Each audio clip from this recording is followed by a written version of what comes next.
दोस्तों, आपने बचपन से सुना है 15 अगस्त 1947 भारत की आज़ादी का दिन।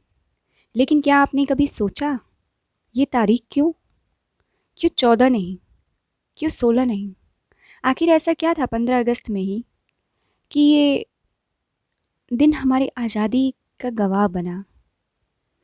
आज मैं आपको एक ऐसी कहानी सुनाने जा रही हूँ जो आपके इतिहास की किताबों में शायद ही लिखी हो।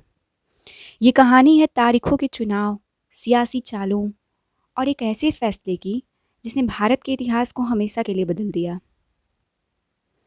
कुछ फैसले तारीख बदल देते हैं और कुछ तारीखें किस्मत।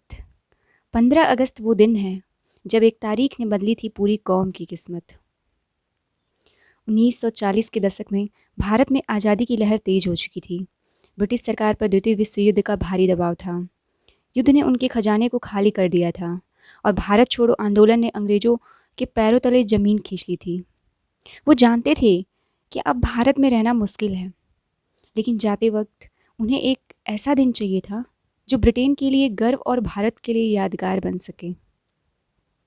फरवरी 1947 में लॉर्ड माउंटबेटन भारत आए। उन्हें साफ आदेश दिया गया था, ब्रिटिश राज को सम्मानजनक तरीके से ख़त्म करो। लेकिन माउंटबेटन सिर्फ भारत की आज़ादी नहीं बल्कि ब्रिटेन की छवि भी बचाना चाहते थे, और यही से तारीख चुनने का खेल शुरू हुआ। माउंटबेटन ने आखिर 15 अगस्त ही क्यों चुना? इसका जवाब खुद उन्होंने दिया। मैंने 15 अगस्त इसलिए चुना क्योंकि इसी दिन 1945 में जापान ने मित्र राष्ट्रों के सामने आत्मसमर्पण किया था। यानी 15 अगस्त ब्रिटेन के लिए द्वितीय विश्व युद्ध में विजय दिवस था। ब्रिटिश साम्राज्य के लिए ये तारीख जीत का प्रतीक थी और माउंटबेटन चाहते थे कि भारत की आज़ादी का दिन भी उनकी जीत से जुड़ जाए। तारीख का खेल भी अजीब होता है, एक के लिए जीत, दूसरे के लिए हार। 15 अगस्त बना ब्रिटेन का गर्व और भारत का प्यार। लेकिन एक और ट्विस्ट था। हिंदू पंचांग के अनुसार 15 अगस्त 1947 का दिन शुभ नहीं माना गया था। इसीलिए स्वतंत्रता की घोषणा 14 और 15 अगस्त की आधी रात को ठीक 12 बजे की गई। इसी रात पंडित जवाहरलाल नेहरू ने ट्रिस्ट विद डेस्टिनी का भाषण दिया। At the stroke of the midnight hour when the world sleeps, India will awake to life and freedom. आप सोच रहे होंगे कि पाकिस्तान ने आज़ादी 14 अगस्त को क्यों नहीं मनाई। असल में माउंटबेटन दोनों देशों का गवर्नर जनरल बने और उन्हें दोनों जगह मौजूद रहना था। इसीलिए पाकिस्तान में झंडा फहराने का दिन एक दिन पहले रखा गया।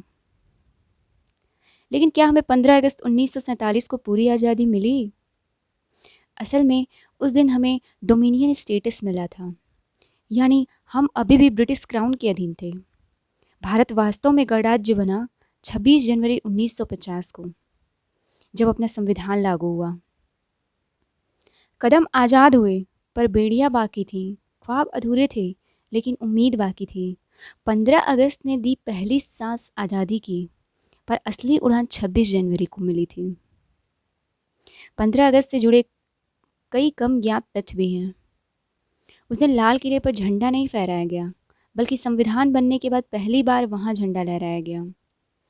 गांधी जी दिल्ली में नहीं थे बल्कि कलकत्ता में दंगे रोक रहे थे, और अंग्रेज अफसरों की विदाई पार्टी के पीछे भी कई दिलचस्प किस्से छुपे हैं। अब सवाल आपसे, अगर तारीख का फैसला हमारे हाथ में होता तो क्या हम 15 अगस्त चुनते या कोई और दिन?